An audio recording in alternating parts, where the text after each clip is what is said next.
নমস্কার, দিনবার্তায় আপনাদের স্বাগত। আমি জয়দীপ।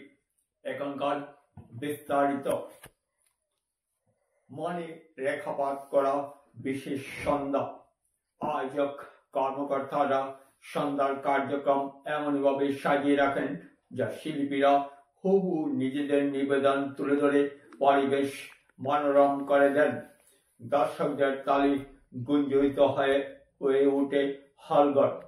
একদিকে বীরবল স্মৃতি ভবনে পরান্দা বেলেসব আয়োজিত অমৃত কুম্ভ সাংস্কৃতিক মহোৎসব, অন্যদিকে সরস্বতী বিদ্যানিকেতনে সুরধনী সংস্থা আয়োজিত বিশেষ সন্ধ্যা। দুটি সংস্থা সন্ধ্যার কার্যক্রম সার্থক করে তুলতে কোনো ধরনের খামতি রাখেননি। শিল্পীরা তাদের উপস্থাপন সঠিকভাবে মেলে ধরে যা দর্শকদের কাছে মনোমুগ্ধকর হয়ে ওঠে। অমৃত কুম্ভ সাংস্কৃতিক মহোৎসব কার্যক্রম উদ্দেশ্য নিয়ে পরান্দা বেলেসব সংগঠনের কর্মকর্তারা মিডিয়ার সামনে কি বললেন শোনা যাক। যেহেতু সংগঠনের পক্ষে আয়োজিত প্রতিযোগিতামূলক কার্যক্রম ব্যাপক সাড়া পায়, তার জন্য প্রতিনিধি সহ অভিভাবকদের প্রতি ধন্যবাদ জ্ঞাপন করেন সংগঠনের প্রত্যেক কর্মীরা।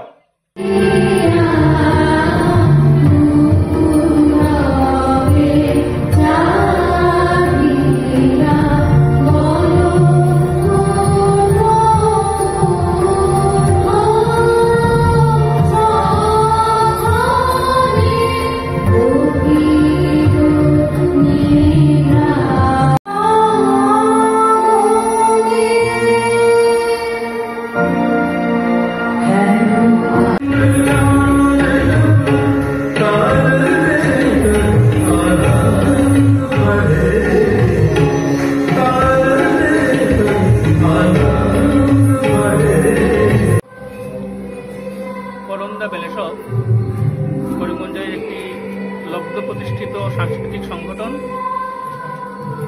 আমাদের ব্যাপ্তি শুধু করিমগঞ্জ বা বরাক উপত্যকা নয়, আমাদের ব্যাপ্তি আমরা বিভিন্ন সময় বিভিন্ন নাটক, বিভিন্ন ডান্স গাবা, নৃত্যনাট্য, গান, কত্থক নাচ, বিভিন্ন সময় ভারতবর্ষের বিভিন্ন প্রান্তে আমরা অনুষ্ঠান করে থাকি। শুধু তাই নয়, সর্বভারতীয় বিভিন্ন ধরনের প্রতিযোগিতামূলক অনুষ্ঠানেও আমরা প্রথম পুরস্কারও অর্জন করে নিয়েছি, তাও একবার নয় দুইবার। এবং সবথেকে বড় কথা, ভরপুর আমাদের একটি নাটক আছে, আমরা প্রযোজনা আমাদের হয়েছিল সর্বভারতীয় স্তরে। সেই নাটক প্রথম ঘোষিত হয় সম্ভবত মথুরাতে, মথুরা 2018-তে মথুরাতে। এবং তার পরবর্তী সময়ে সেই নাটক এত জনপ্রিয় হয় যে আমরা অন্তত 20 থেকে 25 বার তার মঞ্চায়ন করেছি। তার থেকে বড় কথা হচ্ছে গিয়ে নাটকের ভিত্তিভূমি ছিল আমাদের বরাক উপত্যকার যে জ্বলন্ত সমস্যা, বাঙালি হিন্দুদের যে নির্যাতন এবং বাংলাদেশ থেকে পালিয়ে আসা এবং সেখানে স্থান গ্রহণ করা। সেই ভরপুরাদের নিয়ে আমাদের নাটক ছিল ভরপুরা, এবং সেই নাটক আজকের দিন পর্যন্ত বিভিন্ন জায়গায় জনপ্রিয় এবং মঞ্চায়ন করে চলেছি। এই হচ্ছে পূরণের যাত্রাপথ। দীর্ঘ যাত্রাপথে এটি একটা মাইল ফলক নাটক হিসাবে আমরা ধরি।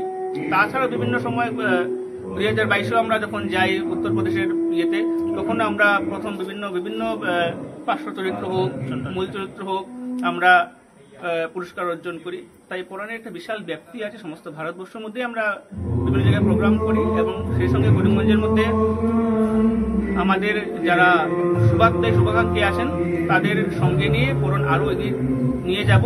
এটা আপনাদের মাধ্যমে আপনারা বলে দিচ্ছি। আমরা চাইছি আপনাদের সাহায্য, সহযোগিতা, ভালোবাসা, এটুকুই। ধন্যবাদ।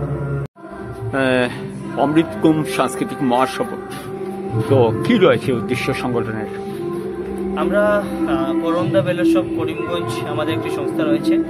আমরা বিভিন্ন সময়ে বিভিন্ন অনুষ্ঠান করে থাকি, কিন্তু এবার এটা আমাদের প্রথম উদ্যোগ যে আমরা করিমগঞ্জ তথা গোটা বরাক উপত্যকা নিয়ে আমরা Rabindrasangeet, Rabindranritya, recitation English, recitation Bengali, art, Kathak, বিভিন্ন ধরনের আমরা প্রতিযোগিতামূলক অনুষ্ঠান করেছি এবং এখন তার সমারোহ চলছে। আমাদের মুখ্য উদ্দেশ্য বলে যদি আমি বলে থাকি তাহলে সেটা হচ্ছে আমাদের সংস্কৃতি সভ্যতার সাথে আমাদের আগামী প্রজন্মকে ওতপ্রোতভাবে আমরা জড়িত করতে চাই। আমরা দিন বা দিন আমরা একটা জিনিস অবশ্যই উপলব্ধি করতে পারছি, মোবাইলের যে যুগ চলছে সেই যুগে, ডিজিটাল যুগে মানুষ মোবাইলেই সীমাবদ্ধ রয়ে গেছে। আমরা আমাদের মুখ্য উদ্দেশ্য ছিল আমরা গ্রুপ এ একদম ছোট যারা ক্লাস 2-তে পড়ে, আমরা তাদেরকে মেইনলি আমরা ফোকাস করেছি যাতে আমাদের অনুষ্ঠানে আমরা এদেরকে জড়িত করতে পারি। হ্যাঁ, তো আমাদের মুখ্য উদ্দেশ্য ছিল কচি কাছার থেকে শুরু করে 18 বছর পর যারা বাচ্চারা রয়েছে তাদেরকেও আমরা আমাদের সংস্কৃতির সাথে জড়িত করতে পারি এবং আগামী দিনে যাতে বরাক উপত্যকার সভ্যতা সংস্কৃতি আরো অনেক এগিয়ে যায় সেই উদ্দেশ্য নিয়ে আমাদের এই পদক্ষেপ আমরা নিয়েছি।